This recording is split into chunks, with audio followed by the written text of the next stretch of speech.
저 쓰레기 같은 년 좀 봐. 박지훈 대령이 으르릉거렸다. 그의 손짓에 근처에 대기하고 있던 거대한 쓰레기 수거차가 육중한 엔진 소리를 내며 다가왔다.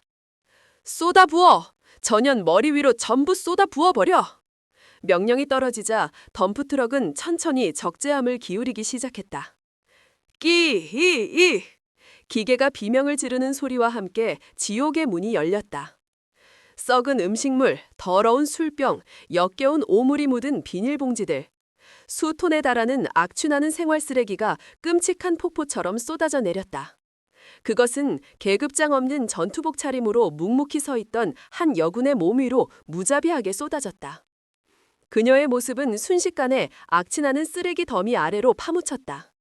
주변의 병사들은 차마 그 광경을 보지 못하고 고개를 돌렸다. 오만한 박대령은 몰랐다.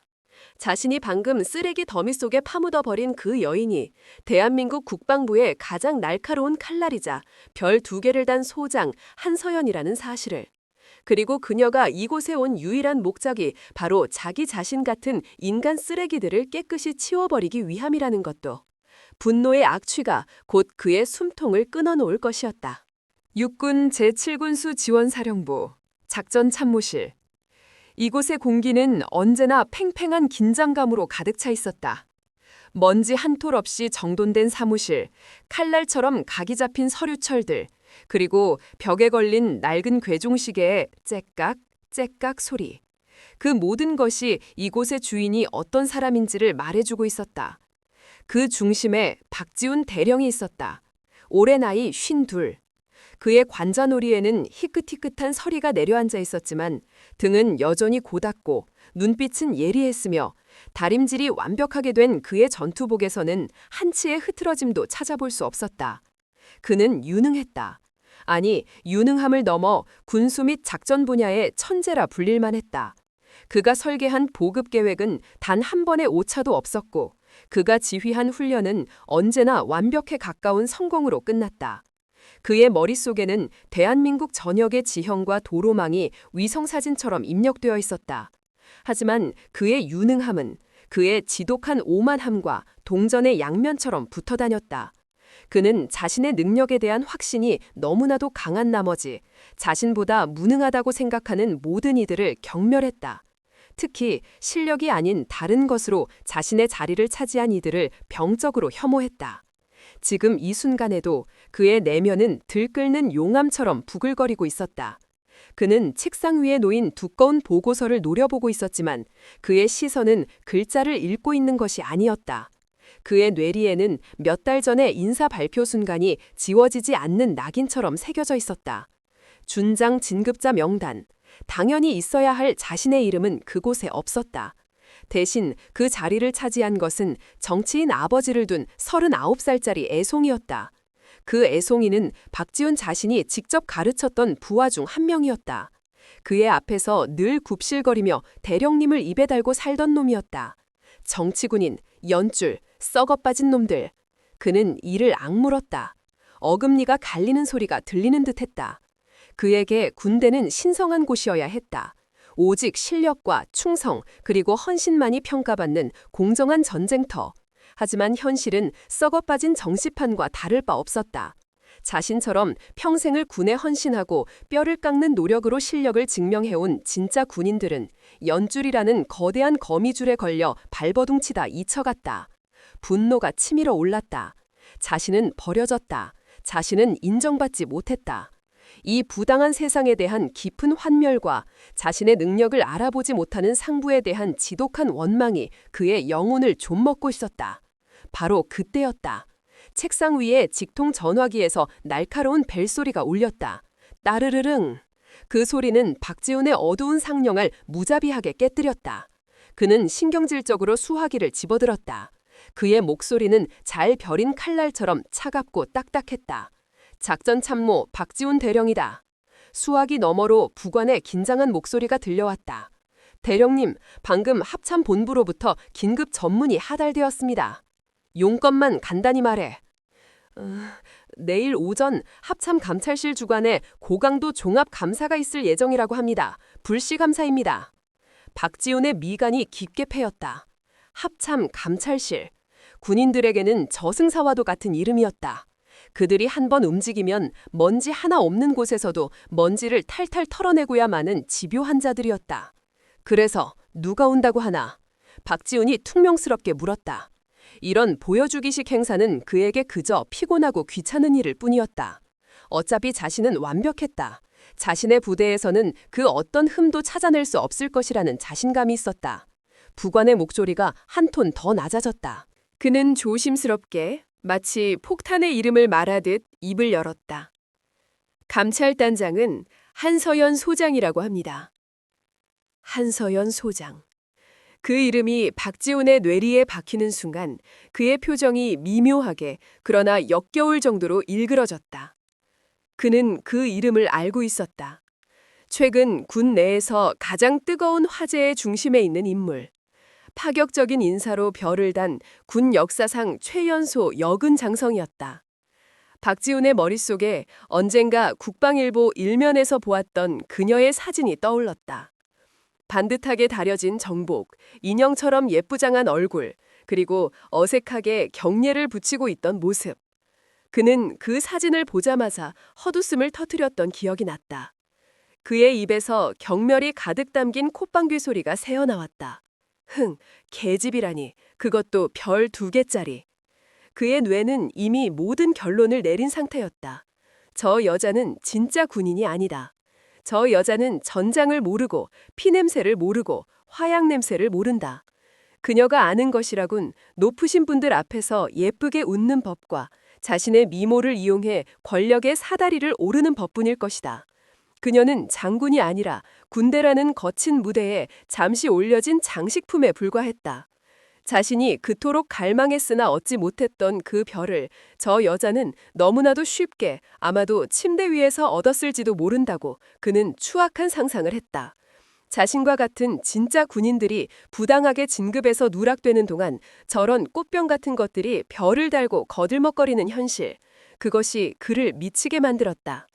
그의 내면에 잠자고 있던 여성에 대한 뿌리 깊은 편견과 자신의 실패에 대한 분노가 한데 뒤섞여 한서연이라는 존재를 향한 지독한 적개심으로 변모했다. 그는 수화기에 대고 비아냥거리듯 말했다. 그래, 아주 귀한 분이 납시였군. 장식품 구경 한번 잘 해보겠어. 부관은 그의 말뜻을 알아듣고 아무 대답도 하지 못했다. 박지훈은 전화를 끊고 의자에 깊숙이 몸을 기댔다. 그는 눈을 감았다. 역겨움과 모멸감이 온몸을 휘감았다. 그는 자신을 괴롭히는 이 모든 부당함의 원인이 마치 저 한서연이라는 여자에게 모두 응축되어 있는 것처럼 느껴졌다. 그는 그녀의 얼굴에 자신이 경멸하는 모든 것들을 투영했다. 연줄, 정치질, 실력 없는 자의 오만함. 그는 결심했다. 그냥 순순히 감사를 받아줄 생각이 없었다. 그는 그녀에게 보여주고 싶었다. 이곳은 너 같은 장식품이 와서 거들먹거릴 것이 아니라는 것을, 진짜 군대가 무엇인지, 진짜 군인이 무엇인지 그 차가운 현실을 그녀의 예쁘장한 얼굴에 똑똑히 각인시켜주고 싶었다. 그의 입가에 잔인하고 차가운 미소가 떠올랐다. 어디 한번 해보자고, 한서연 소장. 네가 얼마나 대단한지 이 박지훈이 직접 확인해주지. 그의 오만함은 그를 파멸로 이끌 거대한 비극의 서막을 열고 있었다. 그는 아직 몰랐다. 자신이 지금 모욕하려는 그 꽃병이 사실은 강철로 만들어진 세상에서 가장 날카로운 칼날이라는 것을, 그리고 그 칼날이 자신의 썩어빠진 자존심을 가장 먼저 베어머리게 될 것이라는 사실도. 그의 사무실을 감싸던 정적은 이제 폭풍 전의 고요함이 되어 있었다. 다음 날 정오.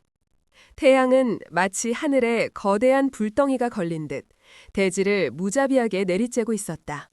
아스팔트 위로 뜨거운 아지랑이가 피어올랐고 공기는 숨을 쉴 때마다 폐부를 데울 듯 뜨거웠다. 이런 날씨에 야외 활동을 하는 것은 그 자체로 고문이었다. 박지훈 대령은 자신의 낡은 지프차를 몰아 부대에서 가장 외지고 가장 더러운 곳으로 향하고 있었다.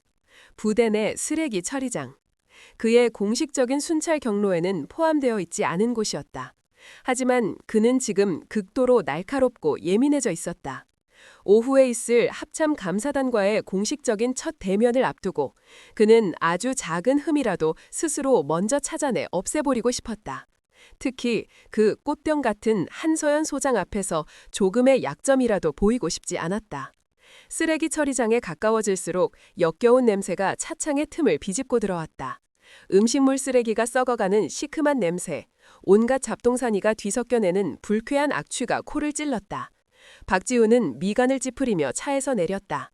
그의 눈앞에는 거대한 쓰레기산들이 질비하게 늘어서 있었다. 온갖 종류의 폐기물들이 분류되지 않은 채 뒤섞여 마치 현대 문명이 뱉어낸 추악한 토사물처럼 보였다. 그는 못마땅한 표정으로 주변을 둘러보았다.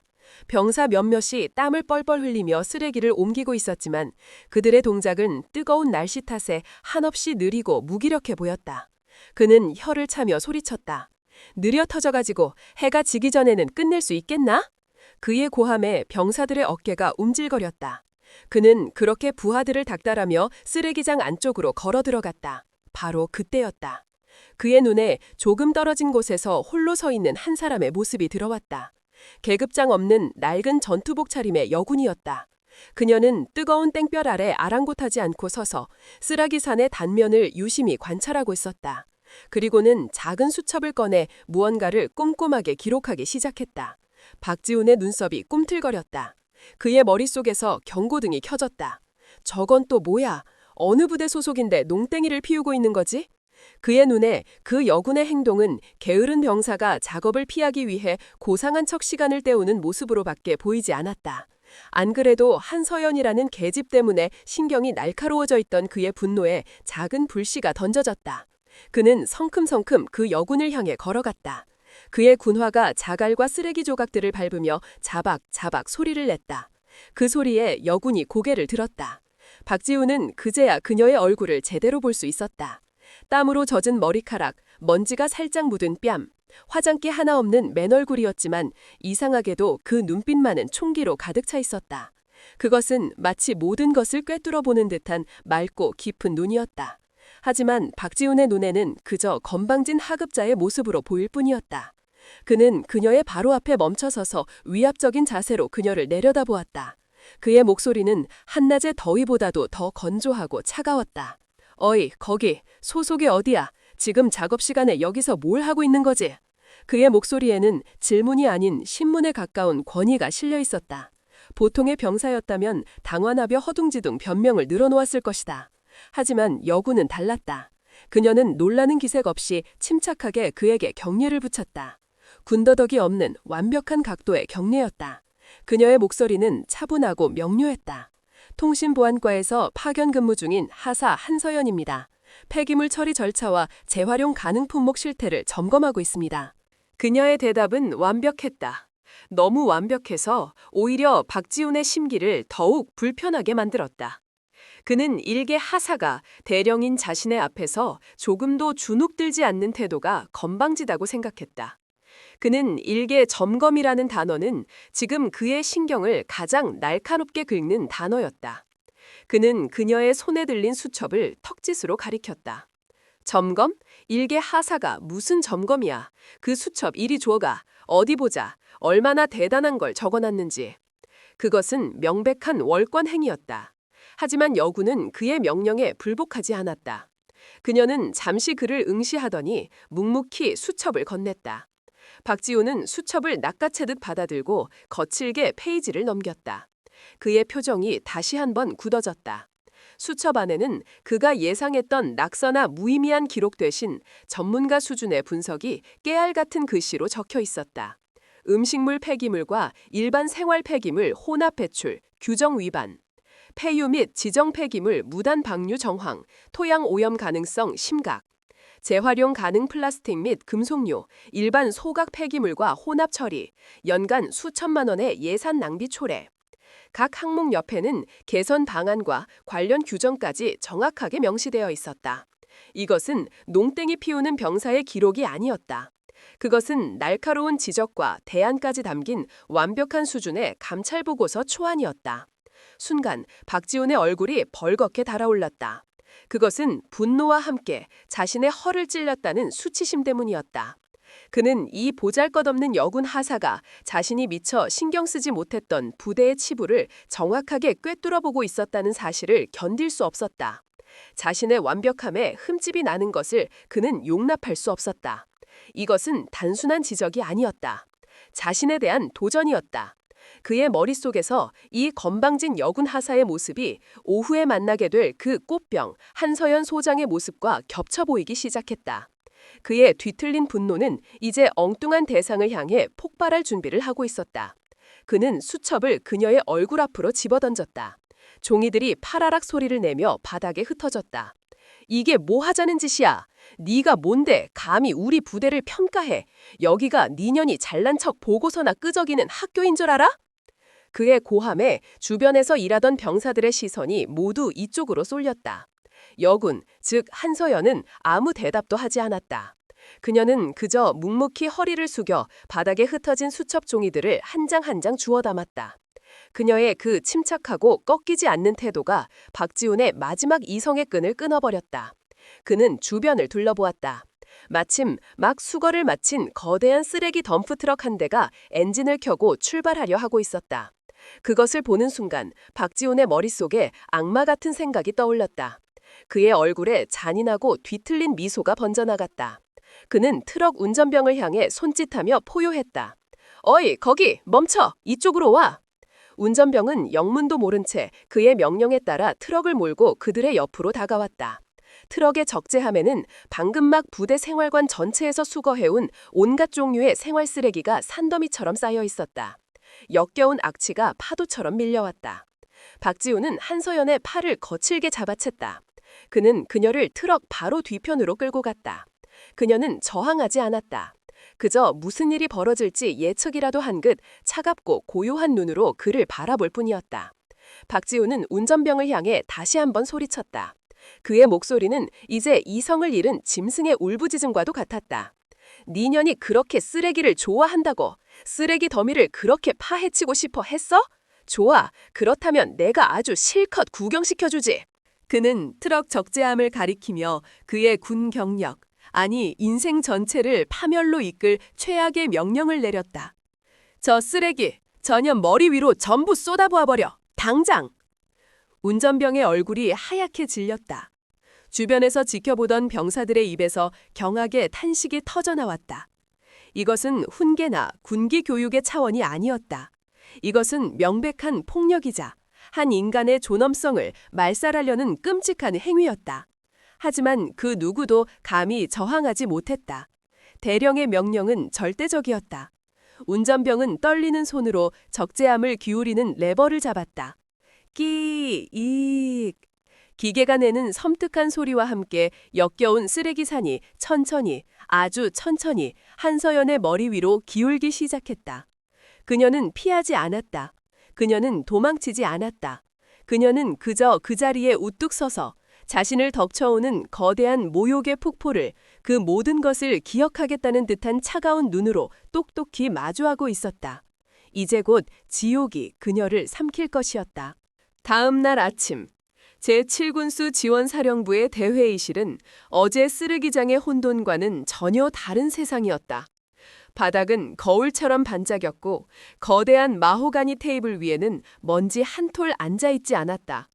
공기 중에는 간 내린 커피의 고소한 향과 긴장감이 뒤섞여 팽팽하게 감돌았다. 벽에 걸린 역대 사단장들의 초상화가 마치 지금 이 자리에 모인 이들을 근엄하게 내려다보는 듯했다. 박지훈 대령은 테이블 상석 바로 아래 자신의 지정된 자리에 꼿꼿하게 서 있었다. 그의 전투복은 어제보다도 더 날카롭게 다려져 있었고 군화는 불빛을 반사할 정도로 완벽하게 닦여 있었다. 밤새 그는 오늘 있을 보고를 위해 단 한숨도 자지 않았다. 수십 페이지에 달하는 보고서를 완벽하게 암기했고 예상 질문과 답변까지 수백 가지 시나리오로 시뮬레이션했다. 그는 완벽했다. 적어도 그 자신은 그렇게 믿고 있었다. 그의 내면에는 어제의 불쾌한 기억 대신 새로운 투지가 불타오르고 있었다. 그는 오늘 이 자리에서 자신의 능력을 유감없이 보여줄 생각이었다. 그 꽃병 같은 한서연 소장에게 진짜 군인이란 어떤 것인지 서류와 데이터로 그리고 완벽한 논리로 증명해 보일 작정이었다. 그녀가 감히 토를 달거나 반박할 수 없을 정도로 압도적인 실력의 차이를 느끼게 해주고 싶었다. 어제의 쓰레기장 사건은 이미 그의 머릿속에서 사소한 해프닝으로 치부된 지 오래였다. 감히 대령에게 대들었던 건방진 하사 하나를 훈계했을 뿐이라고 그는 스스로를 합리화했다.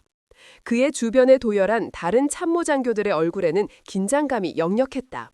합참의 고강도 감사는 언제나 그들을 피말리게 했다. 한 젊은 소령이 마른 입술을 핥으며 박지훈에게 조심스럽게 물었다. 대령님, 괜찮으시겠습니까? 이번 감찰단장 보통이 아니라는 소문이 자자합니다.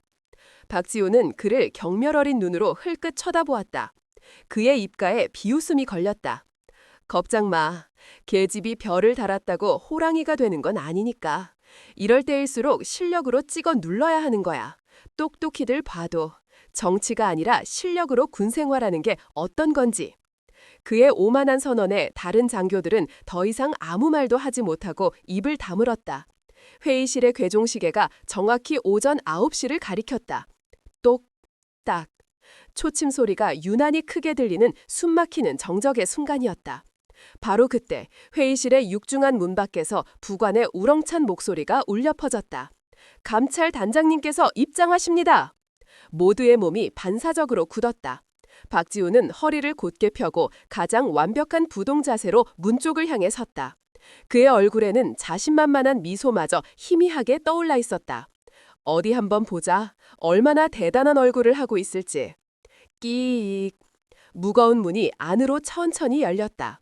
가장 먼저 단정한 제복 차림에 합참 소속 부관 2명이 안으로 들어와 양옆으로 비켜섰다. 그리고 그들 사이로 마침내 감찰단장이 모습을 드러냈다. 박지훈의 눈이 가늘어졌다. 그는 들어서는 인물의 전체적인 모습을 먼저 훑었다. 한치의 오차도 없이 재단된 장성용 정복, 거울처럼 빛나는 단화, 흐트러짐 없는 걸음걸이에서 뿜어져 나오는 범접할 수 없는 위엄과 권위, 그리고 그녀의 어깨 위에서 회의실의 조명을 받아 영롱하게 빛나고 있는 2개의 은빛 별, 육군 소장, 분명했다. 그리고 마침내 박지훈의 시선이 그녀의 얼굴에 닿는 순간 그의 세상이 멈췄다. 시간이 얼어붙었다. 괴종시계의 소리도 동료들의 숨소리도 자신의 심장 박동소리마저 들리지 않았다. 그의 눈에는 오직 한 사람의 얼굴만이 슬로우 모션처럼 각인되고 있었다. 땀과 먼지로 얼룩졌던 뺨은 깨끗했지만 바로 그 얼굴이었다. 쓰레기 더미 아래에서 자신을 올려다보던 바로 그 얼굴. 무엇보다도 그를 가장 소름 끼치게 만든 것은 바로 그 눈빛이었다. 모욕과 멸시 속에서도 조금도 흔들리지 않았던, 모든 것을 기억하겠다는 듯이 차갑고 고요했던 바로 그 눈빛. 어제의 그 눈빛이 지금은 완벽한 위엄을 갖춘 채 회의실 전체를 압도하며 자신을 향해 있었다. 박지훈의 뇌가 현실을 받아들이기를 거부했다. 아니야. 그럴 리가 없어. 닮은 사람이겠지. 우연의 일치일 거야. 하지만 그의 바람은 부관의 다음 외침 한마디에 산산조각이 나버렸다. 총원, 주목, 감찰단장, 육군소장 한서연님께 대하여 경례! 한서연 소장. 그 이름이 마치 거대한 망치처럼 박지훈의 머리를 내리쳤다. 그의 눈앞이 하얘졌다. 온몸의 피가 발끝으로 빠져나가는 듯한 차가운 감각이 엄습했다. 손끝이 저려오고 다리가 풀려 금방이라도 주저앉을 것만 같았다. 그는 기계처럼 다른 장교들을 따라 거수경례를 붙였다.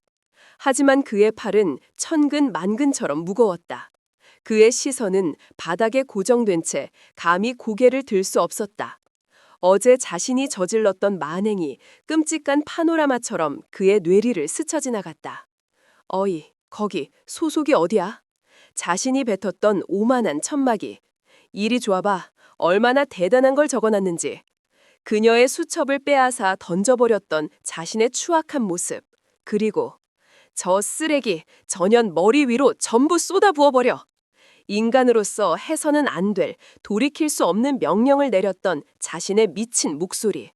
그 모든 기억의 조각들이 수천 개의 날카로운 유리 파편이 되어 그의 심장을 찔러댔다. 자신이 무슨 짓을 저지른 것인가? 그는 그저 건방진 하사 하나를 모욕한 것이 아니었다. 그는 대한민국 육군의 현역 소장을, 합참의 감찰단장을 쓰레기 더미 속에 파묻어버린 것이다. 이것은 단순한 하극상을 넘어선 군의 근간을 뒤흔드는 반역 행위나 다름없었다. 군사재판, 불명예 전역, 징역, 그의 머릿속에 떠오를 수 있는 최악의 단어들이 그의 이상을 마비시켰다. 그의 완벽했던 세계가, 그의 자존심과 오만함으로 쌓아 올렸던 견고한 성이 한순간에 와르르 무너져 내리고 있었다. 그가 그토록 경멸했던 꽃병이 사실은 자신을 단칼에 베어버릴 수 있는 가장 날카로운 검이었다는 사실을 그는 너무나도 늦게 깨달았다. 한서연 소장은 경례를 받고 천천히 회의실 안으로 걸어들어왔다. 그녀의 군화가 대리석 바닥에 부딪히는 또각또각 소리가 박지훈에게는 마치 자신의 사형을 집행하는 사형수의 발걸음 소리처럼 들렸다. 그녀는 테이블의 가장 상석, 의장석에 섰다. 그리고는 낮지만 회의실 전체를 지배하는 목소리로 말했다. 모두 자리에 앉도록. 장교들은 일사불란하게 자리에 앉았다. 오직 박지훈만이 여전히 넋이 나간 사람처럼 서 있었다. 그는 지금 자리에 앉아야 할지, 서 있어야 할지, 아니면 당장 무릎이라도 꿇고 용서를 빌어야 할지 판단할 수 없었다. 한서연은 다른 장교들을 먼저 천천히 둘러보았다. 그녀의 시선이 닿는 곳마다 장교들은 저도 모르게 마른 침을 삼켰다. 그리고 마침내 그녀의 차가운 시선이 박지훈에게로 향했다. 그들의 눈이 허공에서 정면으로 마주쳤다. 그녀의 눈에는 분노나 증오 같은 감정이 담겨있지 않았다. 그것은 오히려 모든 감정이 거세된 듯한 차갑고 분석적인 눈빛이었다. 마치 곤충학자가 실험대 위의 벌레를 관찰하는 듯한 무감정한 시선. 그 시선은 그 어떤 분노에 찬 고함보다도 박지훈의 영혼을 얼어붙게 만들었다. 그는 그녀의 눈빛 속에서 자신의 비참한 미래를 보았다. 빠르고 화끈한 죽음이 아니었다. 그것은 아주 천천히 체계적으로 숨통을 조여오는 고통스럽고도 긴 죽음의 예고였다. 그녀는 잠시 그를 말없이 응시했다. 그 짧은 순간이 박지훈에게는 영원처럼 느껴졌다. 그리고 그녀는 마치 아무 일도 없었다는 듯이 사무적이고 차가운 목소리로 입을 열었다. 그 목소리는 박지훈 한 사람에게가 아닌 회의실 전체를 향한 것이었지만 그에게는 마치 자신에게 내리는 첫 번째 심판의 선고처럼 들렸다. 그럼 지금부터 제7군수 지원사령부 종합감사를 시작하도록 하겠다. 그녀는 서류를 넘기며 마지막으로 박지훈을 향해 말했다. 그 목소리에는 아주 희미한 얼음 같은 비웃음이 서려 있는 듯했다. 작전 참모 박지훈 대령 보고 준비는 다 되었겠지? 박지훈은 대답할 수 없었다. 그의 입에서는 컥 하는 목이 졸리는 듯한 소리만이 새어나왔을 뿐이다. 그의 완벽했던 보고서는 이제 그에게 아무런 의미도 없는 휴지 조각이 되어버렸다. 심판은 이미 시작된 것이다. 그날 오후 사령부의 장교 식당에서는 합참 감찰단을 위한 환영 오찬이 열렸다. 하지만 그곳에 환영의 분위기는 존재하지 않았다. 새하얀 식탁보 위에는 최고급 식기들이 정갈하게 놓여 있었고 맛있는 음식 냄새가 공간을 채웠지만 공기는 마치 장례식장처럼 무겁고 차가웠다. 아무도 큰 소리로 대화하지 않았다. 오직 나이프와 포크가 접시에 부딪히는 달그락 소리만이 어색한 침묵을 위태롭게 메우고 있을 뿐이었다. 모든 긴장의 근원은 테이블 상석에 앉은 두 사람이었다. 한서연 소장은 조금의 흐트러짐도 없이 우아하게 식사를 하고 있었다. 그녀는 가끔씩 주변 장교들에게 의례적인 질문을 던졌지만 그 눈빛은 여전히 차가웠고 그 미소는 입가에만 머물렀다. 그녀는 마치 아무 일도 없었다는 듯이 행동했지만 그녀의 존재 자체가 이 공간 전체를 짓누르는 무거운 압력이었다. 그리고 그 대각선 맞은편 박지훈 대령이 있었다. 그는 음식을 거의 입에 대지 않았다. 대신 그의 앞에는 독한 소주병이 놓여 있었다. 그는 말이 없었다. 그저 잔이 비워지기 무섭게 스스로 술을 채워 맹물을 마시듯 거칠게 들이킬 뿐이었다. 그의 얼굴은 이미 술 기운으로 벌겋게 달아올라 있었고 그의 눈은 풀려있는 듯하면서도 섬뜩한 광기로 번뜩이고 있었다. 오전의 회의는 그에게 지옥 그 자체였다. 한서연은 그에게 단 한 번도 어제의 사건을 직접적으로 언급하지 않았다. 하지만 그녀의 모든 질문, 모든 지적은 마치 예리한 메스처럼 박지훈이 가장 아파하는 곳만을 정확하게 도려냈다. 그녀는 박지훈이 제출한 완벽해 보이는 보고서의 허점을 아주 사소한 데이터 오류 하나까지 귀신같이 찾아내 지적했다. 그녀는 그의 작전 계획에 대해 그가 미처 생각지 못했던 허점들을 날카롭게 파고들었다. 그녀는 박지훈의 자존심을 공개적인 자리에서 아주 합법적이고 논리적인 방식으로 갈기갈기 찢어 놓았다. 회의가 끝났을 때 박지훈은 완전히 발가벗겨진 기분이었다. 그가 평생을 바쳐 쌓아 올렸던 유능한 전략가라는 명성은 반나절 만에 허상처럼 무너져 내렸다. 이제 그는 벼랑 끝에 몰려 있었다. 그는 알 수 있었다. 한서연은 자신을 단숨에 끝장낼 생각이 없다는 것을. 그녀는 자신을 바로 징계위원회에 회부하지 않을 것이다.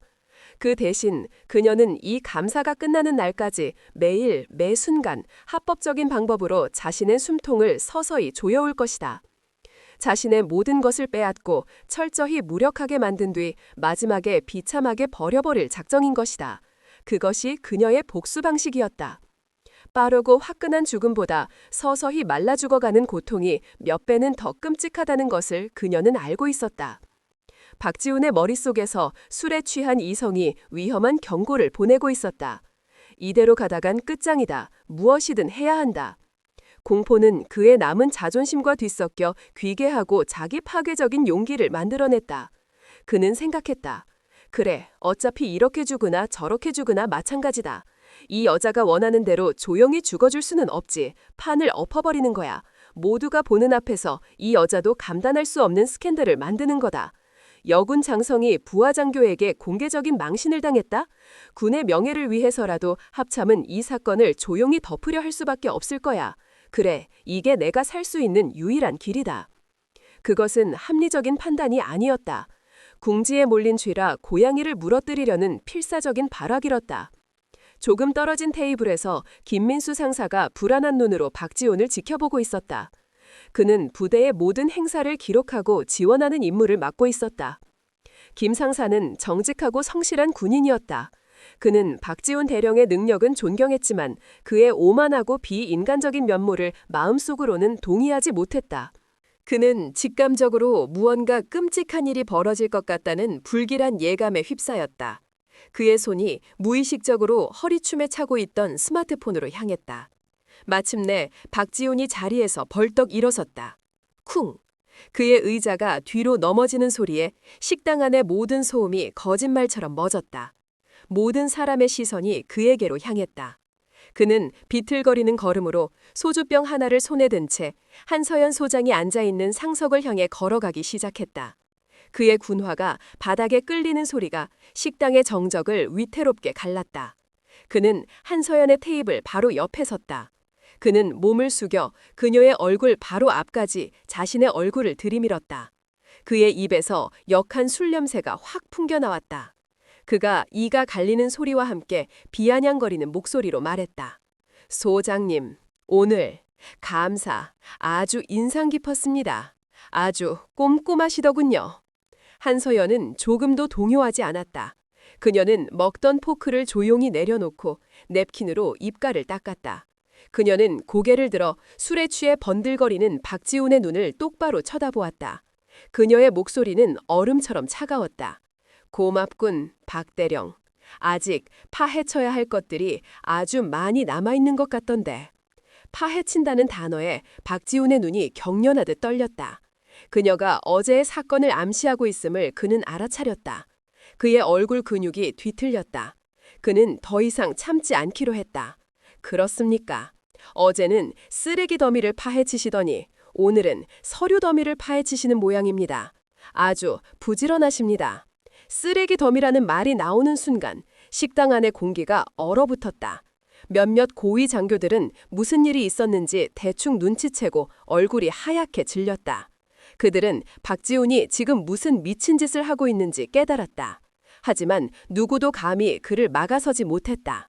한서연의 눈빛이 순간 칼날처럼 날카로워졌다. 하지만 그녀의 목소리는 여전히 침착했다.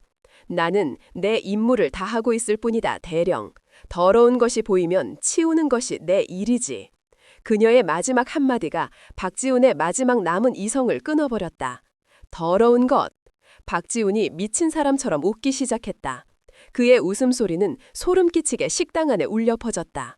하하하하, 그렇군요. 더러운 걸 치우셔야지. 어제 온몸에 쓰레기 냄새를 뒤집어 쓰셨으니 얼마나 찝찝하시겠습니까? 그는 더 이상 망설이지 않았다. 그의 눈에 광기가 번뜩였다. 그렇다면 이 박지훈이 우리 높으신 소장님의 몸을 깨끗하게 소독해드려야지. 다음 순간 상상조차 할 수 없었던 일이 벌어졌다. 박지훈은 손에 들고 있던 소주병의 뚜껑을 거칠게 열어젖혔다. 그리고는 차갑고 투명한 액체를 한서연 소장의 머리 위로 그대로 쏟아붓기 시작했다. 사! 독한 알코올 냄새가 공기 중에 확 퍼져나갔다. 맑은 소주가 그녀의 단정한 머리카락을 적시고 뺨을 타고 흘러내려 그녀의 어깨 위에서 빛나던 두 개의 별 위로 떨어졌다. 장군의 명예와 자존심의 상징인 그 별들이 한순간에 독한 술로 모욕당하고 있었다. 흡! 주변에서 경악의 숨소리가 터져나왔다. 모든 것이 멈췄다. 시간이, 공간이, 모든 사람의 사고가 정지했다. 그들은 지금 자신들의 눈앞에서 벌어지고 있는 일을 믿을 수가 없었다. 이것은 군대에서, 아니 인간 사회에서 결코 일어나서는 안 될 일이었다. 그 모든 혼란의 중심에서 한서연은 움직이지 않았다. 그녀는 비명을 지르지도 몸을 피하지도 않았다. 그녀는 그저 흠뻑 젖은 채로 의자에 똑바로 앉아 있었다. 그녀는 천천히 눈을 감았다가 다시 떴다. 그리고는 자신을 내려다보며 헐떡이고 있는 박지훈의 눈을 지옥의 심연보다도 더 깊고 차가운 눈으로 올려다보았다. 그녀의 눈에는 더 이상 경멸이나 분노가 없었다. 오직 생명체에 대한 동정심이 완전히 거세된 무자비한 사형 집행인의 눈빛만이 남아있었다. 그 순간 김민수 상사가 움직였다. 그는 더 이상 망설일 수 없었다. 그는 테이블 아래로 아무도 눈치채지 못하게 스마트폰을 꺼내들었다. 그의 손가락이 떨렸지만 그는 정확하게 녹화 버튼을 눌렀다. 카메라 렌즈는 술에 젖어 물방울이 떨어지는 별 2개와 그 아래 얼음처럼 굳어버린 한서연 소장의 얼굴, 그리고 그 위에서 광기에 차 헐떡이는 박지훈 대령의 모습을 역사적인 증거로 남기기 시작했다. 박지훈은 자신이 저지른 짓의 무게에 압도당해 비틀거리며 한 걸음 물러섰다. 술기운이 사라지며 끔찍한 현실이 그의 머리를 강타했다. 그는 돌이킬 수 없는 강을 건넜다. 한서연은 천천히, 아주 천천히 자리에서 일어섰다. 그녀는 머리에서 흘러내리는 술을 닦아내지 않았다. 그것을 자신의 몸에 박힌 지워지지 않을 모욕의 증거로 남겨두려는 듯이 그녀는 박지훈에게 아무 말도 하지 않았다. 그녀는 그를 마치 길가의 벌레를 보는 듯한 눈으로 한번 쳐다보았을 뿐이다. 그리고는 몸을 돌려 식당 출구를 향해 걸어갔다. 또각, 또각, 또각. 그녀의 젖은 군화가 바닥에 부딪히는 소리만이 죽음처럼 고요해진 식당 안에 울려 퍼졌다. 그녀의 뒷모습에는 패배자의 비참함이 아니라 곧 시작될 무자비한 복수를 예고하는 사신의 그림자가 드리워져 있었다. 그녀가 사라지자 식당 안의 모든 사람들은 마치 마법에서 풀려난 것처럼 숨을 몰아쉬었다. 그리고 그들의 시선은 이제 홀로 남겨진 박지훈에게로 향했다. 그들의 눈에는 더 이상 존경심이 없었다. 오직 미친 자를 향한 경멸과 곧 파멸할 자를 향한 연민만이 남아있을 뿐이었다. 금민수 상사는 조용히 녹화 종료 버튼을 누르고 아무도 몰래 식당을 빠져나왔다. 그는 망설임 없이 그 동영상을 군 내부 감찰실의 보안 채널로 전송했다. 전송 완료라는 메시지가 화면에 뜨는 순간 그는 깨달았다. 이제 거대한 톱니바퀴가 움직이기 시작했다는 것을. 그 누구도 막을 수 없는 거대한 심판의 시간이 마침내 시작된 것이다. 김민수 상사의 떨리는 손가락이 전송 버튼을 누른 순간 그가 보낸 영상 파일은 단순한 데이터 쪼가리가 아니었다. 그것은 거대한 군 시스템의 심장부에 꽂힌 날카로운 비수였고 잠들어 있던 정의의 거인을 깨우는 경종이었다. 영상은 빛의 속도로 암호화된 통신망을 타고 대한민국 국방부의 가장 깊숙하고 은밀한 곳, 합참 감찰실장 직속 보고 라인으로 빨려 들어갔다. 그로부터 정확히 1시간 뒤, 합참 감찰실장 육군 존장 최진욱의 사무실. 그곳은 박지훈의 사무실처럼 강박적인 결벽증은 없었지만 대신 진짜 전쟁터에서나 맡을 수 있는 쇠냄새와 화약 냄새가 희미하게 배어 있었다. 최진욱 준장은 책상물림 행정가가 아니었다. 그는 특전사 여단장 출신으로 전군에서 손꼽히는 강골이자 그 어떤 외압에도 흔들리지 않는 대쪽 같은 성품으로 유명한 인물이었다. 그에게 군 기강은 타협의 대상이 아니었다. 그것은 목숨보다 중요한 군의 존재 이유 그 자체였다. 그는 자신의 앞에 놓인 모니터를 말없이 응시하고 있었다. 화면 속에서는 김민수 상사가 보낸 영상이 소리 없이 반복 재생되고 있었다. 벌겋게 취한 한 대령이 현역 소장의 머리 위로 소주병을 통째로 쏟아붓는 충격적인 장면. 모욕감 속에서도 얼음처럼 굳어있던 한서연의 얼굴. 그리고 그녀의 어깨 위에서 술에 젖어 처참하게 빛나던 2개의 별. 탁. 최진욱은 거친 손으로 마우스를 내려놓았다. 그의 얼굴은 분노로 이글거리고 있었지만 그 눈은 얼음장처럼 차가웠다. 이것은 단순한 하극상이 아니었다. 이것은 군 전체의 명예에 대한 테러 행위이자 군 기강을 뿌리부터 뒤흔드는 반란이었다. 그는 이 사건을 결코 좌시할 수 없었다. 아니, 좌시해서는 안 됐다. 그는 주저하지 않았다. 그는 즉시 비상소집령을 내렸다. 합참 감찰실 내에서도 가장 유능하고 가장 입이 무거우며 가장 냉혹하기로 소문난 최정예 특별조사팀이 5분 만에 그의 사무실로 집결했다. 그는 조사팀장에게 짧고 단호하게 명령했다. 지금 즉시 전원 완전 무장하고 헬기에 탑승한다. 목적지는 제7군수 지원 사령부. 가서 작전참모 박지훈 대령을 지휘 해제하고 상관 모욕 및 폭행, 군 기관 문란 혐의로 현장에서 즉시 긴급 체포한다. 저항 시 실탄 사용을 불허한다. 하지만 제압 과정에서 발생하는 모든 불상사는 내가 책임진다. 그의 마지막 말은 사실상의 무력 사용 허가나 다름없었다. 조사팀원들의 얼굴에 비장한 긴장감이 흘렀다. 최진욱은 말을 이었다. 이것은 단순한 조사가 아니다. 전쟁이다. 썩어 빠진 환부를 도려내는 수술이다. 그 어떤 외압이나 청탁도 용납하지 않는다. 알겠나? 옙, 알겠습니다.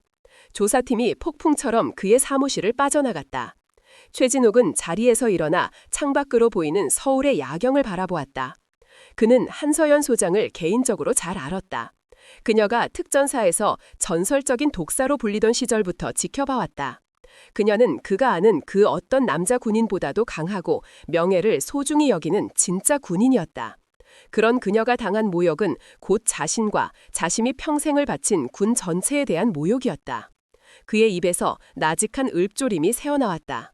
박지훈, 네 놈은 건드려서는 안 될 사람을 건드렸다. 한편 박지훈 대령은 자신의 관사에서 미친 사람처럼 술을 들이붓고 있었다.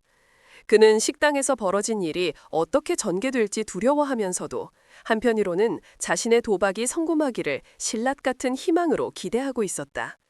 그래, 한서연도 여자야. 공개적인 자리에서 그런 망신을 당했으니 수치심에 이 사건을 확대시키지 못할 거야. 어떻게든 조용히 덮으려 하겠지. 그러면 나에게도 협상의 여지가 생길 거야. 그것은 이성이 아닌 알코올에 절은 자기 합리화에 불과했다. 바로 그때였다. 밖에서 지축을 울리는 거대한 굉음이 들려오기 시작했다. 두두두두두두두두두두. 블랙호크 헬리콥터 여러 대가 내는 고막을 찢을 듯한 프로펠러 소리였다. 소리는 점점 더 가까워지더니 마침내 그의 관사 바로 앞 연병장에서 멈섰다. 박지훈은 비틀거리며 창가로 다가갔다. 그의 눈에 들어온 것은 칠흑 같은 어둠 속에서 서치라이트를 밝히며 착륙하는 검은색 특수임무 헬기들이었다. 그리고 헬기에서 내리는 것은 일반 병사들이 아니었다. 방탄 헬멧과 방탄 조끼 그리고 자동 소총으로 중무장한 합참 소속의 헌병 특임대원들이었다. 그들은 마치 테러리스트를 진압하듯 일사불란하게 그의 관사를 향해 포위망을 좁혀오고 있었다. 박지훈의 눈에서 술 기운이 거짓말처럼 사라졌다. 그의 온몸을 지배하던 자기 합리화와 신랄 같던 희망이 차가운 공포로 돌변했다. 이것은 조용히 덮으려는 자들의 움직임이 아니었다. 이것은 뿌리째 똠아버리려는 자들의 움직임이었다. 한서연은 그의 예상을 완전히 벗어났다. 그녀는 물러서지 않았다. 오히려 그녀는 판돈을 훨씬 더 키워버린 것이다. 쾅! 쾅! 쾅! 현관문이 부서져라 두드리는 소리가 들렸다. 그리고 곧이어 확성기를 통해 나오는 기계적인 목소리가 그의 귀에 비수처럼 박혔다. 안에 있는 박지훈 대령은 듣기 바란다. 우리는 합참감찰실 특별조사팀이다. 지금 즉시 모든 저항을 포기하고 문을 열고 나와라. 반복한다. 지금 즉시 나와라. 불응시 강제 진입하겠다. 박지훈은 뒷걸음쳤다. 그의 등 뒤로 식은땀이 흘렀다. 그는 도망칠 곳이 없었다. 그는 완전히 포위되었다. 그는 잠시 망설이다 떨리는 손으로 전화기를 집어들었다. 그가 기댈 수 있는 마지막 동아줄, 그의 뒷배이자 육사 선배이기도 한 국회의원 권태진이었다. 전화는 곧바로 연결되었다. 박지훈은 다급하게 외쳤다. 의원님, 접니다. 박지훈입니다. 큰일 났습니다. 합참놈들이 지금 제 집을 포위했습니다. 수화기 넘어 권태진 의원의 목소리는 평소의 여유로운 대신 차갑고 귀찮다는 듯한 기색이 역력했다. 박 대령, 자네 지금 무슨 사고를 친 건가? 내 귀에도 벌써 들어왔네. 현역 소장 머리 위에 술을 부었다고? 자네 미쳤나? 그게 오해입니다. 그년이 먼저 저를... 닥쳐! 권태진의 불호령에 박지훈은 말을 잇지 못했다. 권태진의 목소리가 뱀처럼 차갑게 이어졌다. 이 멍청한 놈, 네가 누굴 건드렸는지 알고나 있는 거야? 한서연, 그 여자는 보통 내기가 아니야. 그 뒤에 누가 버티고 있는지를 알아? 청와대 민정수석이 그녀의 외삼촌이고 현 합참의장이 그녀의 멘토야. 나도 함부로 못 건드리는 사람을 네가 정면으로 들이받아? 박지훈의 머리가 띵 하고 울렸다. 꽃병, 장식품. 자신이 그토록 경멸을 떤 그녀의 배경은 자신이 평생을 바쳐도 다칠 수 없는 대한민국 권력의 최상층부였던 것이다. 자신은 호랑이인 줄도 모르고 갓 태어난 강아지에게 덤벼든 거리였다. 그의 마지막 희망이 사라지는 순간이었다. 권태진의 목소리가 그의 귓가에 사형 선고처럼 울려 퍼졌다. 일단 몸을 낮춰. 순순히 조사를 받아. 내가 어떻게든 힘은 써보겠지만 이번 건은 나도 장담 못하겠군. 일단 절대 내 이름은 입 밖에 내지 마. 알았나? 뚜뚜뚜. 전화가 일방적으로 끊겼다. 버려진 것이다. 박지루는 전화기를 든 채 그 자리에 망연자실하게 서 있었다. 자신이 그토록 믿었던 연줄은 위기의 순간이 되자 자신을 가장 먼저 잘라내는 칼날이 되어 돌아왔다. 쾅! 마침내 그의 관사 현관문이 거대한 파성추에 의해 박살났다. 중무장한 조사팀원들이 눈 깜짝할 사이에 집 안으로 쏟아져 들어왔다. 그들은 박지훈을 발견하자마자 그에게 총구를 겨누었다. 붉은색 레이저 포인터 여러 개가 그의 가슴과 이마를 겨냥했다. 움직이지 마. 움직이면 쏜다. 손 머리 위로 올려. 박지훈은 저항하지 않았다. 아니, 저항할 힘조차 남아있지 않았다.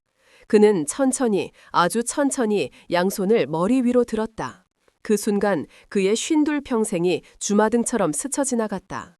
치열했던 생도 시절, 야전에서 굴렀던 젊은 날, 그리고 자신의 능력에 대한 자부심으로 가득 찼던 시간들.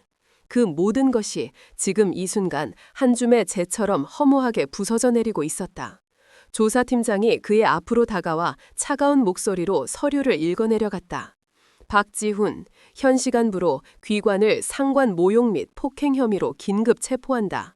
귀관은 변호사를 선임할 권리가 있으며 묵비권을 행사할 수 있다. 차가운 쇠붙이가 그의 손목을 감쌌다. 철컥. 수갑이 채워지는 소리가 그의 인생에 울리는 마지막 종소리처럼 들렸다. 그는 죄인처럼 끌려나가며 산산조각난 문 너머로 보이는 밤하늘을 보았다.